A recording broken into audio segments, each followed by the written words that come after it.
इतका कमिटेड माणूस की टोल मुक्तीचं आंदोलन कोल्हापूरमध्ये जे झालं ऐतिहासिक आंदोलन, त्याच्यामध्ये कॉम्रेड पानसरे यांची सुद्धा भूमिका महत्वाची होती. जागतिकीकरण विरोधी SEZच्या विरोधातले लढ्या असतील किंवा अन्य अनेक अनेक प्रश्न, त्यांचं काम सगळ्या देशाला माहिती आहे. अशा व्यक्तीबद्दल त्यांच्या पुस्तिकामध्ये तू त्या माणसाला, त्या प्रशांतला सांगायचं की तू ते वर गेलेत, पानसरे वर गेलेत, त्यांचा खून झाला, त्यांनी ज्या भूमिका घेतल्या त्यामुळे खून झाला, ते कोण आरोपी आहे ते अजून त्याचं काहीच झालेलं नाही त्या केस. लाज वाटायला पाहिजे या संजय गायकवाड नावाच्या आमदाराला. असल्या आमदाराला लोकांनी का निवडून दिलेला आहे असा प्रश्न पडतो.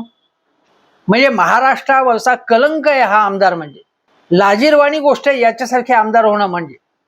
आणि छत्रपती शिवाजी महाराज हे न्यायप्रिय होते, जाती धर्मात काहीही भेदभाव न करणारे होते. आणि हा संजय गायकवाड त्यांची लायकी आहे का त्यांचं नाव तरी उच्चारण्याची?